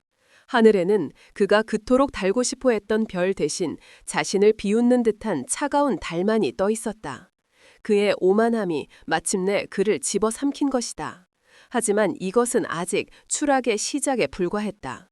그의 영혼을 완전히 파괴할 진짜 심판은 이제부터 시작될 것이었다. 합참본부 지하 3층 특별조사실. 이곳은 햇빛 한 줌 들어오지 않는 세상과 단절된 공간이었다. 공기는 차갑고 건조했으며 사방의 벽은 소리를 흡수하는 특수 재질로 마감되어 있어 자신의 숨소리마저 거슬릴 정도의 완벽한 침묵이 공간을 지배했다. 이곳에 한번 들어온 자는 모든 것을 자백하거나 혹은 영원히 파멸하거나 둘 중 하나의 길을 걷게 될 뿐이었다. 박지훈 대령은 차가운 금속 의자에 앉아 있었다. 손목의 수갑은 풀려 있었지만 이 방 자체가 거대한 감옥이었다. 그는 이미 이틀 밤낮으로 조사를 받았다. 잠도 거의 자지 못했고 제공되는 식사도 제대로 넘기지 못했다. 그의 얼굴은 창백하게 질려 있었고 눈은 퀭했으며 완벽하게 다려져 있던 그의 군복은 이제 구겨지고 볼품없어 보였다. 하지만 그의 내면에는 아직 꺼지지 않은 불씨가 남아 있었다. 그것은 그의 마지막 남은 오만함이자 현실을 부정하려는 필사적인 저항이었다. 그는 조사관들의 모든 질문에 기계적으로 혹은 교묘하게 답변을 회피하며 버티고 있었다. 그는 여전히 믿고 있었다. 권태진 의원이 이대로 자신을 버리지는 않을 것이라고. 어떻게든 압력을 넣어 이 상황을 단순한 술김에 벌어진 해프닝 수준으로 축소시켜 줄 것이라고. 그는 한서연이 가진 배경이 두려웠지만 동시에 그 배경 때문이라도 군 전체의 명예를 위해 이 사건을 조용히 덮을 수밖에 없을 것이라는 계산을 하고 있었다. 잠시 쉬도록 하지. 조사를 진행하던 젊은 소령이 지쳤다는 듯 말했다. 그는 박지훈을 쏘아보며 덧붙였다. 하지만 명심하십시오, 대령님. 대령님의 침묵이 대령님을 구해주지는 못할 겁니다. 조사관들이 방을 나갔다. 철컹 하는 소리와 함께 육중한 철문이 밖에서 잠겼다. 방 안에는 박지훈과 그의 맞은편에 앉아 감시 임무를 수행하는 과묵한 부사관 한 명만이 남았다. 시계가 없었지만 아마 새벽 시간이 다 되었을 것이다. 피로가 파도처럼 몰려왔다. 박지훈은 마른 입술을 핥으며 테이블 위를 무심코 쳐다보았다. 조사관들이 서류 몇 개를 미처 챙기지 않고 나가 있었다. 그중 그의 눈길을 사로잡는 것이 있었다. 두꺼운 노란색 서류 봉투, 그리고 그 위에 찍힌 선명한 붉은색 스탬프, 대외비, 군사 2급 비밀, 그리고 그의 심장을 먹게 만든 이름, 소장 한서연, 특별 공적조서. 그의 심장이 쿰하고 내려앉았다. 한서연의 공적조서. 그녀가 어떻게 별 2개를 달게 되었는지를 기록한 공식적인 문서였다. 그 순간 박지훈의 내면에 숨어있던 지독한 호기심과 꺼지지 않은 경멸감이 고개를 들었다. 그는 여전히 마음 깊은 곳에서는 그녀를 인정하지 않고 있었다. 그는 자신의 눈으로 직접 확인하고 싶었다. 그녀의 경력이 얼마나 허술하고 얼마나 정치적인 연줄로 채워져 있는지를. 그것을 확인한다면 지금 자신이 겪고 있는 이 모든 억울함에 대한 명분이 생길 것 같았다. 그래, 저 여자는 실력도 없으면서 운 좋게 별을 단 것뿐이야. 내가 잘못한 것은 맞지만 근본적인 원인은 이 썩어빠진 시스템에 있어. 그렇게 스스로를 위로하고 싶었다. 그는 맞은편의 부사관을 흘끗 쳐다보았다. 그는 미동도 없이 벽을 보고 서 있었다. 박지훈은 잠시 망설였다. 비밀 문서를 무단으로 열람하는 것은 중죄에 해당했다. 하지만 그는 이미 벼랑 끝에 서 있었다. 더 이상 잃을 것도 없다고 생각했다. 그의 손이 마치 뱀처럼 소리 없이 테이블 위를 기어가 서류 봉투를 향해 뻗어갔다. 부사관은 미동도 없었다. 그의 손끝에 바스락거리는 봉투의 감촉이 느껴졌다. 그는 떨리는 손으로 봉투를 열었다. 그리고 안에서 두꺼운 서류 뭉치를 꺼냈다. 첫 장을 넘기는 순간 그는 자신의 눈을 의심했다. 그가 예상했던 화려한 학력이나 유력 정치인들의 추천서 같은 것은 없었다. 대신 그의 눈에 가장 먼저 들어온 것은 흑백으로 인쇄된 한 장의 사진이었다. 위장 크림을 잔뜩 바른 채 자동 소총을 들고 어둠 속에서 형형하게 빛나는 눈빛을 한 젊은 시절의 한서연. 사진의 배경은 익숙한 대한민국의 훈련장이 아니었다. 그것은 황량한 사막 혹은 정글처럼 보였다. 사진 아래에는 짧은 설명이 붙어 있었다. 이라크 파병 제5자위 특임대 부팀장 한서연 대위, 대테러 작전 수행 중. 박지훈의 숨이 멎었다. 이라크 파병. 그것도 가장 위험하다는 특임대. 그는 자신이 평생을 책상 앞에서 서류와 씨름하는 동안 이 여자는 진짜 전쟁터의 한복판에서 목숨을 걸고 있었다는 말인가? 그는 믿을 수 없다는 듯 다음 장을 넘겼다. 페이지를 넘길수록 그의 손이 점점 더 심하게 떨려왔다. 그것은 공적조서가 아니었다. 그것은 한편의 전쟁 영화 시나리오보다도 더 치열하고 더 잔혹하며 더 영웅적인 한 군인의 살아있는 역사였다. 소말리아 해역, 청해부대 최연소 작전팀장, 해적에게 피랍된 인질 구출 성공, 인질 15명 전원 무사 구출, 작전 중 총상, 아프가니스탄 동이부대, 탈레반의 기지 폭탄 테러 현장, 무너진 건물 속에서 대한민국 의료진 3명 구조, 가스 누출로 인한 2차 폭발 위험 속에서 맨손으로 잔해를 파헤침, 레바논 동명부대, 헤즈볼라와의 교전 중 고립된 아군 부대를 구하기 위해 단독으로 적진에 침투, 유탄 파편에 의한 중상에도 불구하고 적 지휘관 사살 및 아군 퇴록 확보, 서류에 적힌 글자 하나하나가 마치 살아있는 총알처럼 그의 머릿속에 박혔다. 그가 꽃병이라 비웃었던 그 여인은 그가 평생 동안 영화나 뉴스에서나 보았던 전쟁터의 한복판을 누비고 있었다. 그가 안전한 후방에서 작전 계획을 짜는 동안 그녀는 그 계획의 가장 위험한 최전선에서 직접 피를 흘리며 싸우고 있었다. 그가 연줄이 없음을 한탄하며 술을 마시는 동안 그녀는 동료의 죽음을 목격하며 눈물을 삼키고 있었다. 그는 마지막 장을 거의 다 넘겨갈 때쯤 눈에 익은 훈장 사진 하나를 발견했다. 대한민국 군인에게 주어지는 최고 무공훈장, 태극 무공훈장. 그 아래에는 수여 사유가 적혀 있었다. 상기 인원은 해외 비밀작전 수행 중 적에게 생포되어 모진 고문을 당하면서도 아군의 정보와 작전 계획을 끝까지 발설하지 않아 국가 안보에 지대한 공을 세웠으므로 박지훈의 눈앞이 흐려졌다. 그는 더 이상 서류의 글자들을 읽을 수 없었다. 서류 위로 뜨거운 액체가 툭툭 떨어져 번지기 시작했다. 눈물이었다. 그의 쉰평생 처음으로 흘리는 뜨거운 수치심과 잔이 혐오의 눈물이었다. 그의 세계가 무너져 내렸다. 그가 믿어왔던 모든 것, 그의 오만함, 그의 편견, 그의 자기 연민이 이 서류 뭉치 하나에 의해 산산조각이 나버렸다. 자신이 쓰레기라 불렀던 그 여인은 쓰레기는커녕 자신 같은 범인은 감히 우러러볼 수조차 없는 살아있는 영웅이었다. 자신이 감히 그녀의 실력을 의심하고 그녀의 명예를 모욕했던 것이다. 자신이 평생을 바쳐 지키고 싶었다던 군인의 명예를 자기 스스로가 가장 추악한 방식으로 더럽혔던 것이다. 그는 깨달았다. 쓰레기는 그녀가 아니었다. 바로 자기 자신이었다. 실력이 아닌 연주를 탓하며 자신의 실패를 합리화하고 자신보다 앞서 나가는 동료를 시기했으며 자신보다 약해 보이는 존재를 짓밟으며 비뚤어진 우월감을 채우려 했던 바로 자기 자신이 진정 인간 쓰레기였던 것이다. 어제의 모든 기억이 다시 떠올랐다. 쓰레기 더미 아래에서도 술을 뒤집어 쓴 채로도 조금도 흔들리지 않았던 그녀의 그 차가운 눈빛. 이제 그는 그 눈빛의 의미를 알 수 있었다. 그것은 분노나 증오가 아니었다. 그것은 연민이었다. 산전수전 다 겪은 진짜 군인이 온실 속 화초처럼 자라난 철부지 애송이의 가짜는 도발을 바라보는 듯한 그런 종류의 연민이었던 것이다. 그 깨달음은 그 어떤 물리적인 고문보다도 더 그의 영혼을 고통스럽게 만들었다. 컥컥 흑. 그의 입에서 울음 섞인 신음이 터져나왔다. 그는 서류 위에 얼굴을 파묻고 어린아이처럼 통곡하기 시작했다. 그의 오만함의 갑옷은 완전히 깨져버렸고 그 안에서 나약하고 비참한 본 모습이 드러났다. 그의 울음소리는 방음벽에 막혀 희미하게 그러나 처절하게 조사실 안에 울려 퍼졌다. 그때 철컹 하는 소리와 함께 조사실 문이 열렸다. 최진옥 존장과 조사관들이 들어왔다. 그들은 서류 위에 엎드려 울고 있는 박지훈의 모습을 말없이 내려다보았다. 최진욱은 과묵한 부사관에게 눈짓을 보냈다. 부사관은 조용히 다가와 흩어진 서류들을 다시 봉투 안에 집어넣었다. 모든 것이 처음부터 계획된 것이었다. 최진욱은 의자를 끌어와 통곡하는 박지훈의 맞은편에 앉았다.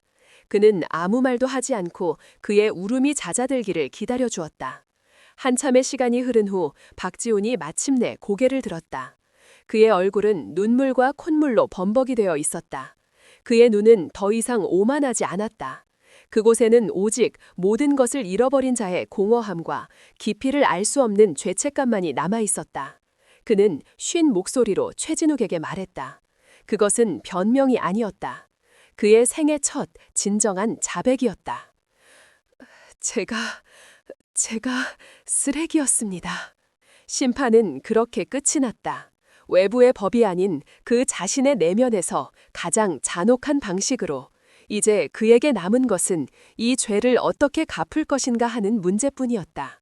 파멸의 끝에서 아주 희미한 구원의 서막이 열리고 있었다. 제가 쓰레기였습니다.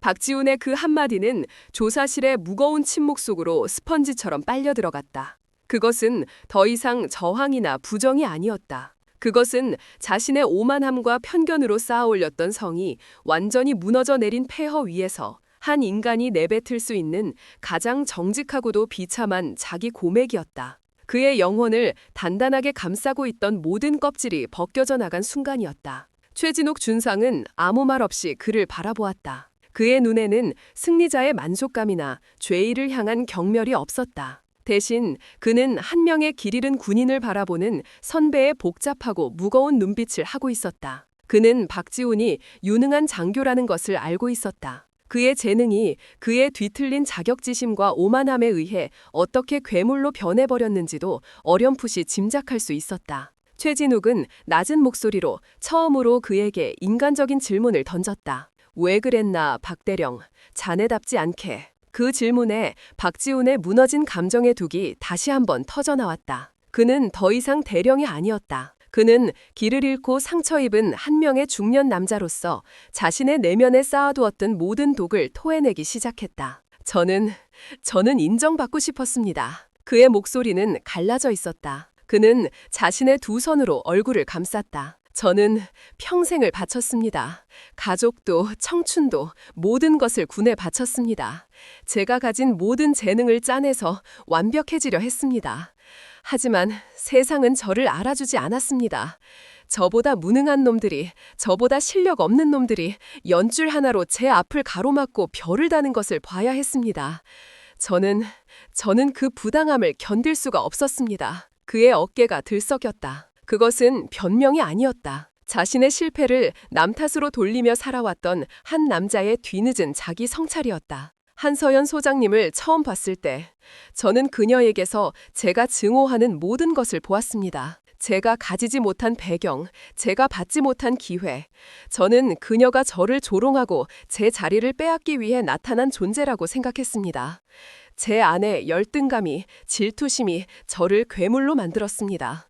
저는 그녀를 모욕한 것이 아니라 제 자신의 비참함을 향해 침을 뱉었던 것입니다. 그는 고개를 들었다. 그의 눈은 텅 비어 있었다. 저는 군인이 될 자격이 없습니다. 아니, 인간이 될 자격조차 없는 놈입니다. 그의 고백이 끝나자 조사실에는 다시 깊은 침묵이 흘렀다. 최진욱은 자리에서 일어나 그의 어깨를 무겁게 한번 쥐었다. 그리고는 조사 팀원들을 향해 고개를 끄덕였다. 조사는 끝났다. 이제 남은 것은 법의 절차뿐이었다. 조사관들이 그를 일으켜 세우려던 순간 박지훈이 다급하게 외쳤다. 잠깐만 기다려 주십시오. 그의 눈에 이전과는 다른 필사적인 빛이 떠올랐다. 그것은 구원을 갈망하는 죄인의 눈빛이었다. 이대로 끝낼 수는 없습니다. 제 죄는 저 하나로 끝나지 않습니다. 최진욱과 조사관들이 의아한 표정으로 그를 쳐다보았다. 박지훈은 결심한 듯 입술을 깨물었다. 그는 이제 모든 것을 내려놓을 각오가 되어 있었다. 자신이 파멸하더라도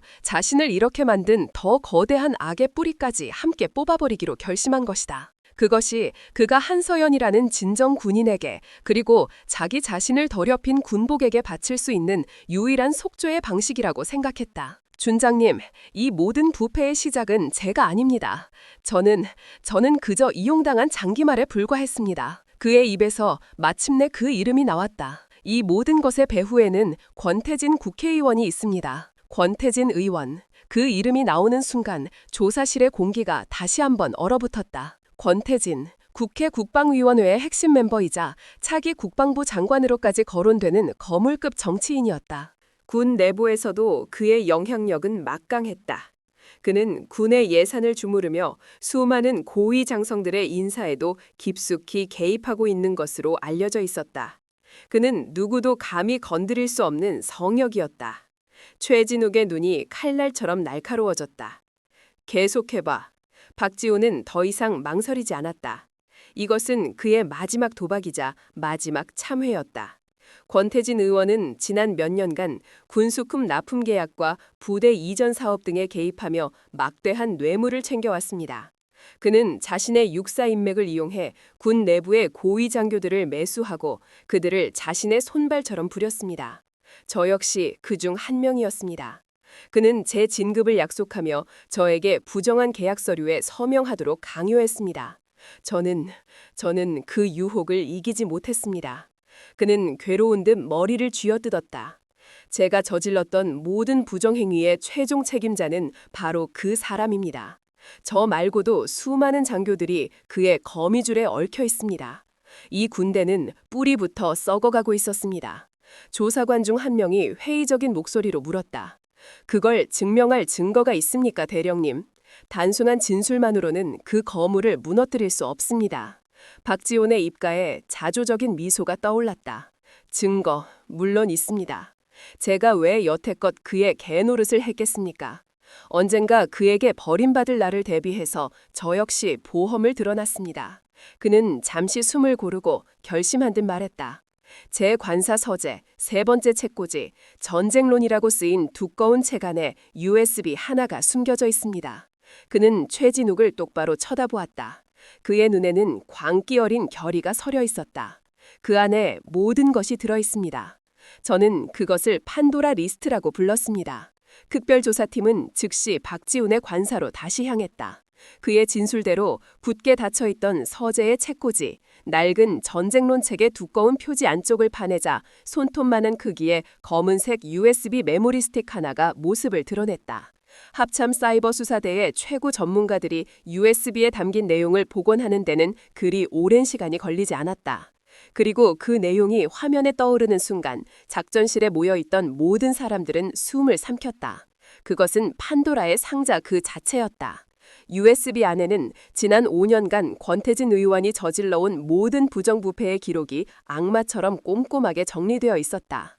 수십 개의 차면 계좌를 통해 오고 간 검은 돈의 거래 내역, 군수품 납품업체들과 주고받은 뇌물 액수와 날짜가 적힌 비밀 장부, 특정 업체를 밀어주기 위해 조작된 시험평가 보고서 원본, 그리고 가장 결정적인 증거, 권태진 의원과 그에게 매수된 수십 명의 현역 장성들이 비밀 요정에서 만나 거래를 하는 장면이 담긴 고화질의 몰래카메라 영상과 녹취 파일이었다. 영상 속에서 장성들은 권태진 앞에서 군인으로서의 면회를 모두 내던진 채 아첨을 하고 돈봉투를 받고 심지어는 군 내부의 기밀 정보까지 서슴없이 넘기고 있었다. 박지훈 역시 그 영상 속에 있었다. 술에 취해 권태진에게 충성을 맹세하는 그의 모습은 비참하기 짝이 없었다. 이런 썩어 빠진 놈들. 모니터를 지켜보던 최진욱 준장의 입에서 분노에 찬 욕설이 터져나왔다. 이것은 단순한 비리 사건이 아니었다. 이것은 국가의 안보를 통째로 팔아넘긴 명백한 반역 행위였다. 박지훈이 저지른 상관 모욕죄는 이 거대한 반역의 역사에 비교하면 어린아이 장난 수준에 불과했다. 최진욱은 즉시 합참의장에게 이 사실을 직보했다. 보고를 받은 합참의장은 경로했다. 사건은 즉시 대통령에게까지 보고되었다. 대한민국이 발칵 뒤집혔다. 이제 이 사건은 더 이상 합참감찰실이 단독으로 처리할 수 있는 수준을 넘어섰다. 군과 검찰 그리고 국정원까지 참여하는 범국가적인 특별수사본부가 꾸려졌다.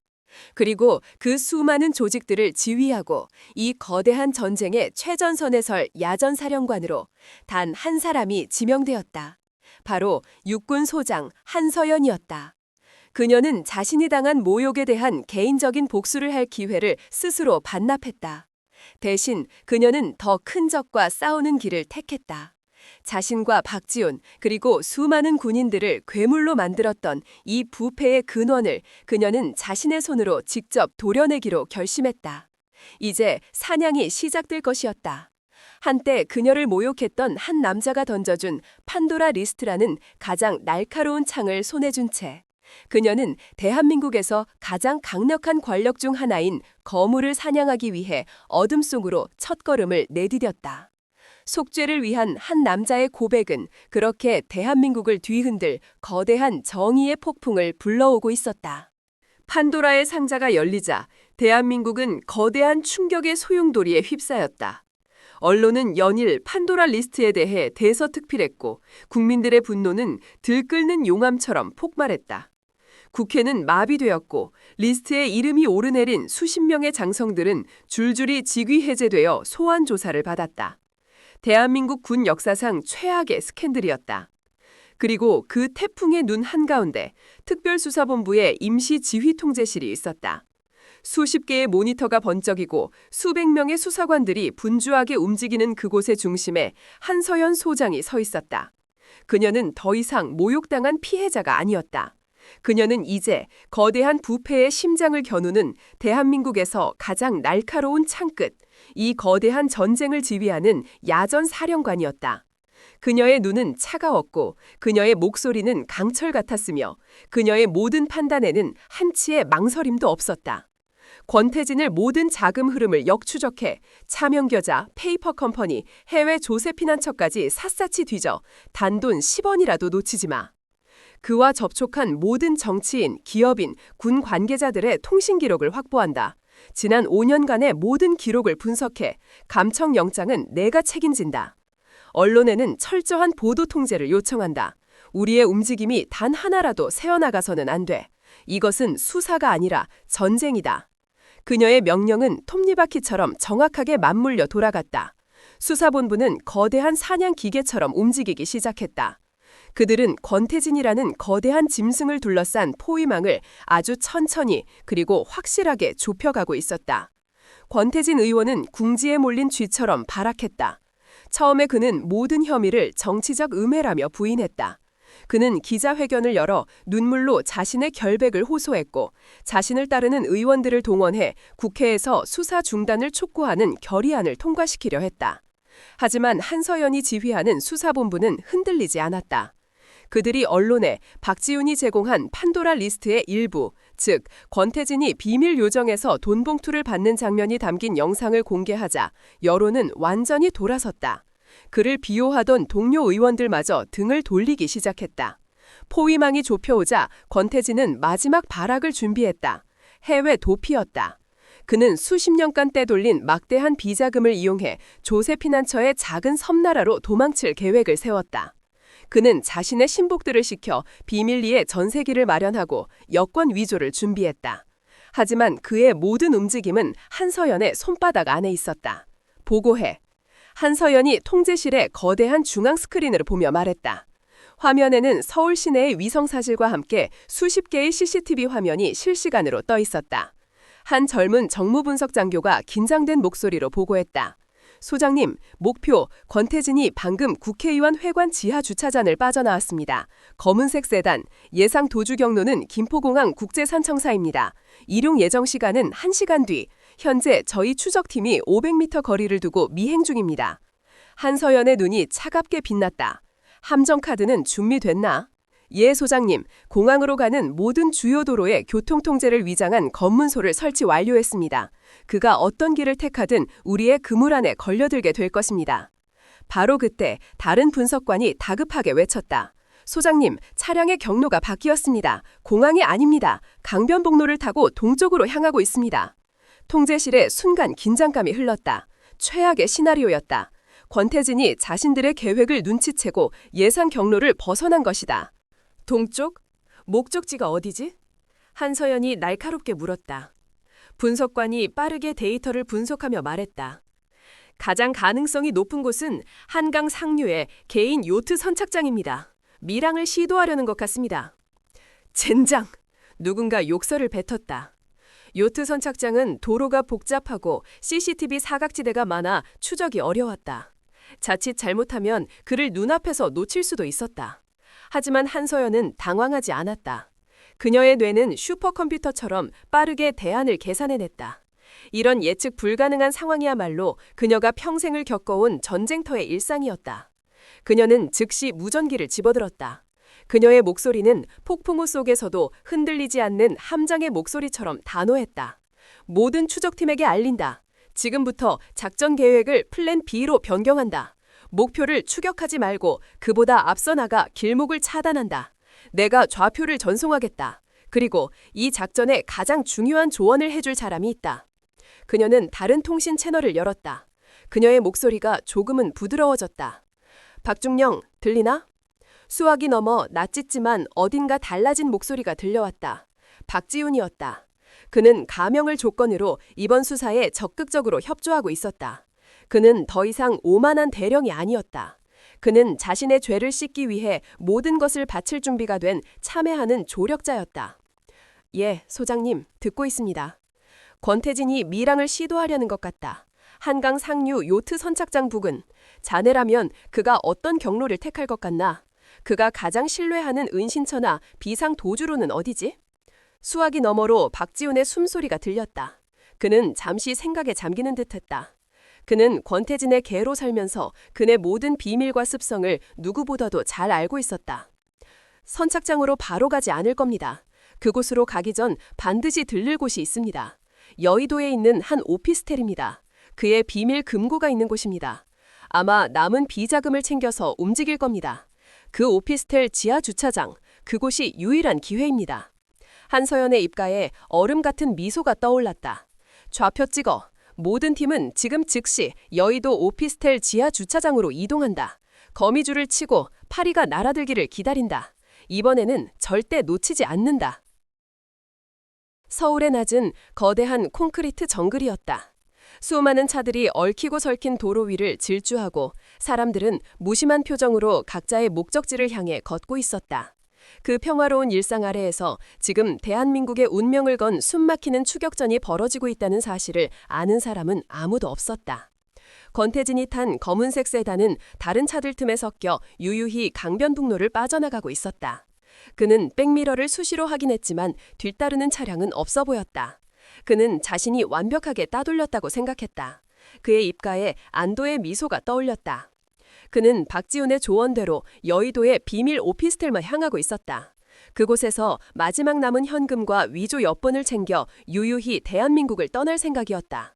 하지만 그는 몰랐다. 자신이 지금 향하고 있는 곳이 구원의 장소가 아니라 거대한 무덤이라는 것을. 수십 명의 특수임무대원들이 이미 오피스텔 주변을 완벽하게 포위하고 있었다. 그들은 환경미화원으로, 택배기사로, 평범한 행인으로 위장한 채 그의 차가 나타나기만을 기다리고 있었다. 오피스텔 지하주차장의 모든 출입구는 이미 봉쇄된 상태였다. 이것은 더 이상 추격전이 아니었다. 사냥감이 제 발로 함정으로 걸어 들어오고 있는 완벽한 사냥이었다. 마침내 권태진의 차가 오피스텔 지하주차장으로 들어서는 것이 CCTV 화면에 잡혔다. 통제실의 모든 사람들이 숨을 죽였다. 한서연은 무전기에 대고 마지막 명령을 내렸다. 그녀의 목소리는 이제 막 방아쇠를 당기려는 저격수의 목소리처럼 차갑고 냉정했다. 사냥을 시작한다. 권태진의 차가 지하 3층 자신의 지정된 주차 공간에 멈춰서는 순간 어둠 속에서 약속이라도 한 듯 수십 개의 검은 그림자가 나타났다. 타타탕! 특수 제작된 스파이크 스트립이 터지는 소리와 함께 그의 차 네 바퀴가 순식간에 터져버렸다. 동시에 거대한 장갑차가 굉음을 내며 주차장의 유일한 출구를 막아섰다. 수십 개의 강력한 서치라이트가 한꺼번에 켜지며 그의 차를 대낮처럼 밝혔다. 중무장한 특임대원들이 총구를 겨누며 그의 차를 완벽하게 포위했다. 권태진은 눈을 뜰 수가 없었다. 모든 것이 순식간에 일어났다. 그는 자신이 어떻게 포위되었는지 이해할 수 없었다. 그는 함정에 빠진 것이다. 확성기를 통해 익숙하지만 이제는 악마의 목소리처럼 들리는 음성이 울려 퍼졌다. 그것은 한서연의 목소리였다.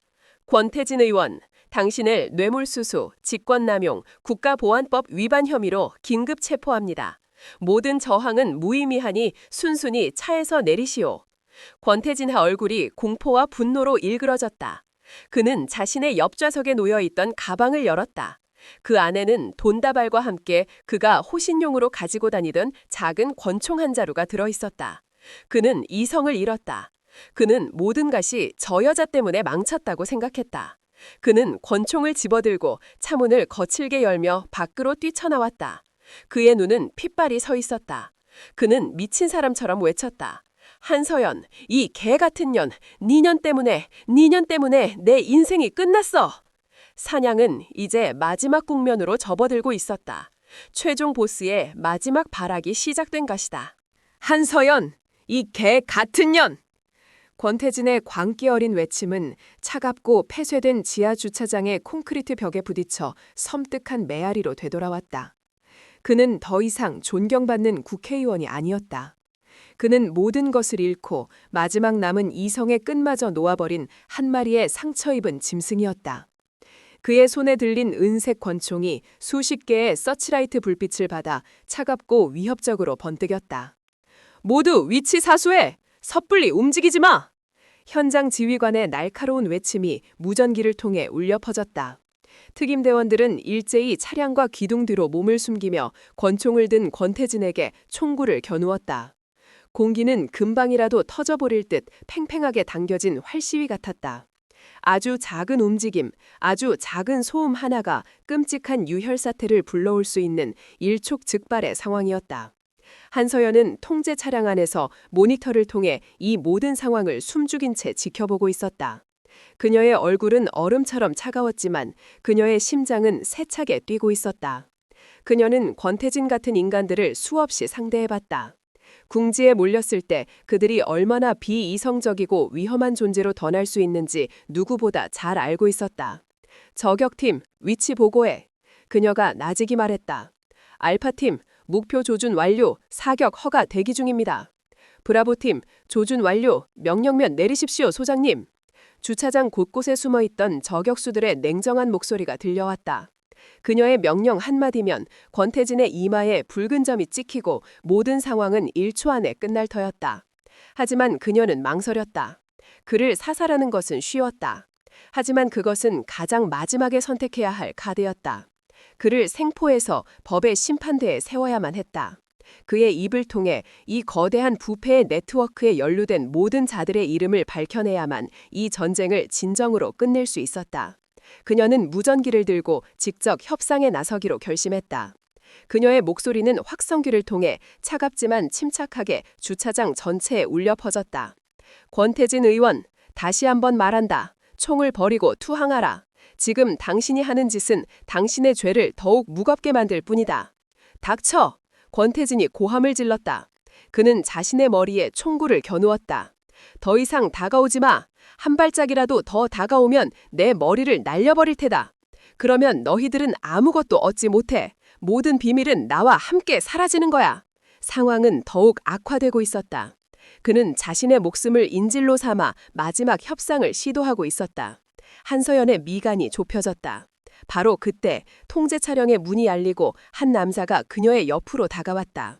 박지훈이었다. 그는 방탄조끼를 입고 있었지만 그의 얼굴은 창백하게 질려 있었다. 그는 모니터 속에서 광기에 차 발악하는 권태진의 모습을 보며 떨리는 목소리로 말했다. 소장님, 저를 현장으로 보내주십시오. 한서연은 고개를 돌려 그를 쳐다보았다. 그녀의 눈에는 의문이 가득했다. 무슨 생각이지? 박중영? 위험하다. 그녀는 이미 그의 계급을 강등시켜 부르고 있었다. 제가 저자를 가장 잘 압니다. 박지훈의 목소리에는 이전에는 결코 찾아볼 수 없었던 진실함과 절박함이 담겨 있었다. 그는 지금 극도의 공포에 질려 있습니다. 동시에 그는 극도로 자기중심적인 인간입니다. 그는 절대 스스로 목숨을 끊지 못합니다. 그는 지금 시간을 벌고 있는 겁니다. 다른 누군가가 자신을 구해주러 올 것이라는 헛된 희망을 품고서 제가 가서 그를 설득하겠습니다. 설득? 예, 그는 저를 자신의 가장 충실한 개로 생각하고 있습니다. 저라면 그의 경계심을 무너뜨릴 수 있습니다. 제발 제게 기회를 주십시오, 소장님. 제가 저지른 죄를 제 손으로 마무리하게 해주십시오. 이것이 제가 할 수 있는 유일한 속죄입니다. 그의 눈은 진심이었다. 그것은 더 이상 자신의 이익을 위한 계산된 행동이 아니었다. 그는 진심으로 자신의 과오를 씻고 싶어 했다. 한서연은 잠시 그의 눈을 깊이 들여다보았다. 그녀는 그의 눈 속에서 한때 자신이 잃어버렸던 명예를 되찾으려는 한 군인의 마지막 불꽃을 보았다. 그녀는 오랫동안 침묵했다. 그리고 마침내 무겁게 입을 열었다. 좋다. 하지만 내 지시에 따라야 한다. 무전기는 항상 켜두고 절대 내 시야를 벗어나서는 안 돼. 조금이라도 위험한 상황이 발생하면 즉시 작전은 종료한다. 감사합니다, 소장님. 박지훈은 허리를 깊이 숙였다. 그는 방탄조끼를 다시 한번 여미고 천천히 그러나 망설임 없이 통제 차량을 나섰다. 그는 이제 자신의 과거를 청산하기 위한 마지막 길을 걷기 시작했다. 주차장의 모든 시선이 어둠 속에서 천천히 걸어 나오는 한 남자에게로 향했다. 권태진은 갑자기 나타난 박지훈의 모습에 당황했다. 박대룡, 자네가 왜 여기에? 박지훈은 양손을 들어 자신에게 아무런 무기가 없음을 보여주었다. 그는 권태진에게서 10m 정도 떨어진 거리에서 멈춰섰다. 의원님, 접니다. 진정하십시오. 그의 목소리는 스피커를 통하지 않고 육성으로 주차장에 울려 퍼졌다. 진정하라고, 이 배신자 새끼! 네 놈이 나를 팔아넘긴 거지? 권태진이 증오에 찬 목소리로 외쳤다. 아닙니다. 박지훈이 절박하게 외쳤다. 이것은 연기였다. 한서연과 약속된 권태진의 경계심을 풀기 위한 마지막 연극이었다. 저는 의원님을 배신하지 않았습니다. 저는 그년에게 끌려가 고문을 당했습니다. 하지만 끝까지 의원님의 이름은 발설하지 않았습니다. 저들을 보십시오. 저들은 증거가 없어서 의원님을 함부로 대하지 못하고 있는 겁니다. 권태진의 눈이 흔들렸다. 그의 광기 어린 이성은 자신이 듣고 싶어하는 말을 너무나도 쉽게 믿어버렸다. 박지훈은 그의 흔들림을 놓치지 않고 한 걸음 더 다가섰다. 의원님, 아직 기회는 있습니다. 지금 저와 함께 나가시죠. 의원님의 변호인단이 이미 밖에서 대기하고 있습니다. 이 모든 것은 그년이 꾸민 불법적인 함정 수사입니다. 우리가 법정에서 싸우면 이길 수 있습니다. 그는 거짓말을 하고 있었다. 하지만 그의 목소리는 너무나도 진실하게 들렸다. 권태진의 손에 들린 총구가 자신의 머리에서 천천히 내려왔다. 그의 마음속에 어쩌면 하는 희망이 다시 싹트고 있었다. 통제실에서 한서연은 저격수에게 명령했다. 목표가 총구를 내렸다. 지금이다. 비살상용 마취탄으로 제압해. 알겠습니다. 조준. 저격수가 방아쇠의 손가락을 거는 바로 그 순간이었다. 권태진의 눈이 박지훈의 등 뒤 어둠 속에 숨겨진 무언가를 발견했다. 그것은 다른 저격수의 조준경 렌즈에서 반사된 아주 희미한 불빛이었다. 그 순간 그는 모든 것이 거짓말이었음을 깨달았다. 박지훈은 자신을 구하러 온 것이 아니었다. 자신의 시선을 끌기 위한 미끼였을 뿐이다. 그의 얼굴에서 희망이 사라지고 다시 한번 극도의 분노와 배신감이 차올랐다. 이런 개자식! 너까지 나를 속여! 그의 움직임은 본능적이었다. 그는 더 이상 자신의 머리에 총을 겨누지 않았다. 그는 자신을 파멸시킨 근원, 이 모든 일의 원흉을 향해 복수하기로 결심했다. 그는 미친 듯이 웃으며 총구를 들어 박지훈의 등 뒤 통제 차량이 있을 법한 방향, 바로 한서연을 향해 겨누었다. 다 같이 죽자, 한서연! 모든 것이 슬로우 모션처럼 보였다. 권태진이 방아쇠를 당기는 모습, 총구에서 불꽃이 터져나오는 장면, 통제실에서 경악의 비명이 터져나오는 소리, 한서연의 눈이 커졌다. 하지만 그 총알은 그녀에게 닿지 않았다. 박지훈은 권태진이 총구를 돌리는 것을 본 순간 생각할 겨를도 없이 몸을 날렸다. 그것은 계산된 행동이 아니었다. 그것은 한때 군인이었던 한 남자가 자신의 더럽혀진 명예를 되찾기 위해 내던진 마지막 속죄의 몸부림이었다. 그는 자신의 몸으로 한서연을 향해 날아가는 총알을 막아서기로 결심했다. 팡! 지하 주차장을 뒤흔드는 날카로운 총성. 박지훈의 어깨에서 붉은 피가 분수처럼 솟구쳤다. 그의 몸이 쿵 하는 둔탁한 소리와 함께 차가운 콘크리트 바닥 위로 쓰러졌다. 고통이 온몸을 덮쳤지만 이상하게도 그의 마음은 평온했다. 그는 쓰러지면서 통제 차량의 방탄유리 너머로 보이는 놀란 표정의 한서연과 눈이 마주쳤다. 그는 희미하게 미소 지었다. 이것으로 조금은 갚은 겁니까? 권태진이 두 번째 총을 쏘려던 순간 이미 그의 주변에는 수십 발의 마취탄이 비오듯 쏟아지고 있었다. 퍽, 퍽, 퍽. 그는 비명 한 번 지르지 못하고 그 자리에 쓰러져 경련을 일으키다 잠잠해졌다. 모든 것이 끝났다. 의무병들이 달려와 쓰러진 박지훈을 둘러쌌다. 한서연은 통제 차량에서 뛰쳐나와 그의 곁으로 달려갔다. 그녀는 그의 어깨에서 피어나는 붉은 피를 보며 자신도 모르게 외쳤다. 박중령, 정신 차려! 박지훈은 희미해져가는 의식 속에서 그녀의 목소리를 들었다. 그는 고통 속에서도 평온한 미소를 잃지 않았다. 그는 알 수 있었다. 자신은 죽지 않을 것이라는 것을. 그리고 이 총알 한 발로 자신이 지옥의 문턱에서 간신히 구원받았다는 사실을. 속죄의 총알은 그의 죄를 씻어내고 그에게 새로운 삶의 기회를 주고 있었다. 파멸의 끝에서 그는 마침내 아주 작은 구원의 빛을 발견한 것이다. 총성이 멎은 지하 주차장의 그날 이후 대한민국에는 거대한 후폭풍이 몰아쳤다. 권태진 의원의 체포는 부패한 정치와 군의 유착관계를 드러나는 신호탄이 되었다. 판도라 리스트에 언급된 모든 인물들이 법의 심판대에 섰고 수십 년간 이어져 온 거대한 부패의 사슬이 마침내 끊어졌다. 국민들은 한서연 소장과 그녀가 이끈 특별수사본부에 아낌없는 찬사를 보냈다. 그녀는 대한민국을 부한 영웅이 되었다. 시간이 흘러 계절이 두 번 바뀌었다. 뜨거웠던 여름의 열기는 사그라들고 모든 것이 차분하게 가라앉는 가을의 한복판. 강원도의 한 신병교육대대. 붉고 노란 단풍잎들이 연병장 위로 바람을 타고 흩날리고 있었다. 으악! 하나, 둘! 애텐 얼굴의 훈련병들이 쩌렁쩌렁한 함성을 지르며 훈련에 매진하고 있었다. 그들의 모습은 서툴고 어설펐지만 그 눈빛만은 초가을의 햇살처럼 맑고 뜨거웠다. 그 훈련병들의 행렬 옆에서 한 남자가 팔짱을 낀 채 그들을 조용히 지켜보고 있었다. 박지훈이었다. 하지만 그는 더 이상 날카롭게 다려진 전투복을 입은 대령이 아니었다. 그의 어깨에는 이제 중령 계급장이 달려 있었다. 그의 얼굴에는 과거의 오만함과 날카로움 대신 깊은 연륜과 온화함이 자리 잡고 있었다.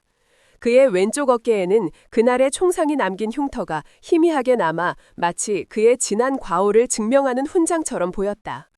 권태진을 막아선 그의 영웅적인 행동과 수사에 대한 전적인 협조는 정상 참작이 되었다. 그는 군복을 벗는 최악의 상황은 면했다. 대신 그는 대령에서 중령으로 1계급 강등되었고 모든 진급 기회가 박탈된 채 이곳 최전방의 신병교육대대 훈련 교관으로 발령받았다. 누군가에게는 좌천이자 군인으로서의 인생이 끝났다고 생각할 만한 처분이었다. 하지만 박지훈에게는 이곳은 감옥이 아닌 구원의 장소였다. 그는 더 이상 책상에 앉아있지도 완벽한 서류를 만들지도 않았다. 그는 매일 훈련병들과 함께 흙먼지를 뒤집어쓰고 함께 땀을 흘리며 함께 식판에 밥을 먹었다. 그는 자신의 지식을 가르치지 않았다. 대신 그는 자신의 실패를 가르쳤다. 잘 들어라 훈련병들. 훈련이 끝난 저녁 그는 훈련병들을 연병장 구석에 모아놓고 입을 열었다. 군인에게 가장 무서운 적은 전방의 적군이 아니다. 진정 무서운 적은 바로 네 자신의 마음속에 있는 오만함과 편견이다. 그는 자신의 어깨 흉터를 툭툭 치며 자조적인 미소를 지었다. 나 역시 한때는 내가 세상에서 가장 잘난 군인인 줄 알았다. 나보다 뛰어난 사람은 없다고 믿었다. 하지만 그것은 착각이었다. 나의 오만함은 나의 눈을 멀게 했고 결국 나를 파멸 직전까지 몰고 갔다. 나는 내가 쓰레기라고 모욕했던 나보다 훨씬 위대한 영웅의 목숨을 구할 기회를 얻고서야 간신히 다시 군인으로 설 수 있게 되었다. 훈련병들은 숨을 죽이고 그의 이야기에 귀를 기울였다. 그것은 교과서에 나오는 딱딱한 훈시가 아니었다. 그것은 한 남자가 자신의 인생을 통째로 내던져 얻어낸 피와 눈물로 쓰인 살아있는 교훈이었다. 기억해라. 진정한 강함은 계급이나 실력에서 나오는 것이 아니다. 그것은 네 옆의 전우를 존중하고 너 자신을 낮출 줄 아는 겸손함에서 나온다. 절대 나 같은 실수는 반복하지 마라. 그의 가르침은 그 어떤 훈련보다도 훈련병들의 마음에 깊이 새겨졌다. 그는 더 이상 악명 높은 작전 참모가 아니었다. 그는 실수를 통해 더 큰 지혜를 얻은 존경받는 스승이자 아버지 같은 존재가 되어가고 있었다.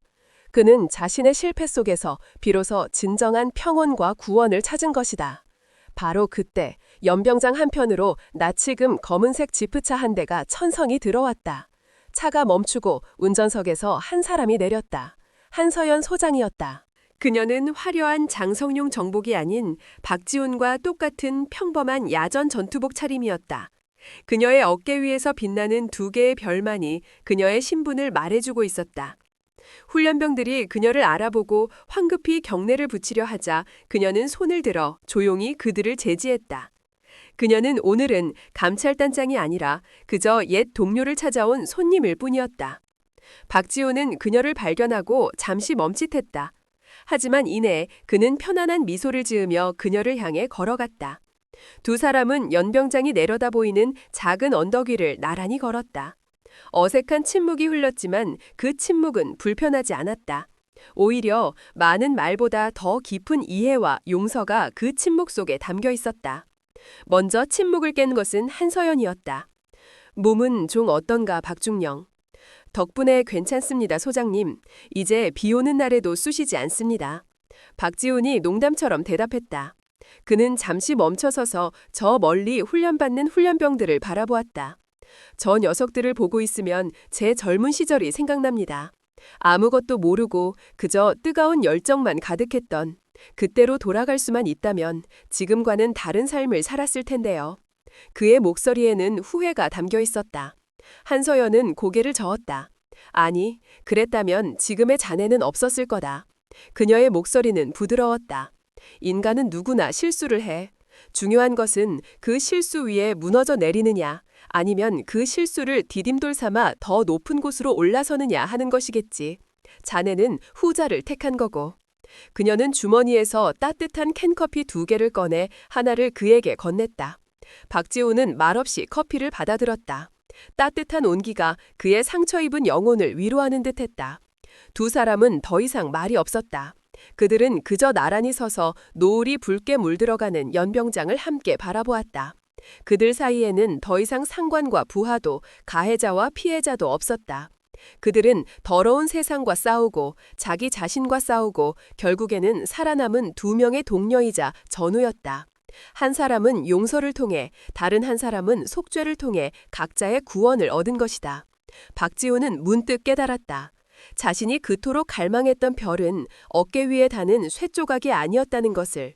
진짜 별은 바로 저렇게 자신의 과오를 딛고 일어선 이들의 마음속에서, 그리고 그들을 믿고 다시 손을 내밀어주는 이들의 마음속에서 빛나고 있었다는 것을. 가을 바람이 그들의 곁을 스쳐 지나갔다. 그 바람은 과거의 아픔을 실어 나르고 새로운 시작의 냄새를 실어왔다. 박지훈은 자신의 인생에서 가장 완벽한 평온함을 느끼며 조용히 눈을 감았다. 그의 새로운 인생은 바로 지금 이곳에서 다시 시작되고 있었다. 모욕의 쓰레기 더미 속에서 한 남자는 속죄라는 행동을 통해 구원을 찾았습니다. 박지훈 중령과 한서연 소장의 이야기는 우리에게 보여줍니다. 인생 최대의 실수는 넘어지는 것 자체가 아니라 넘어진 채로 다시 일어서기를 포기하는 것이라는 사실을 말입니다.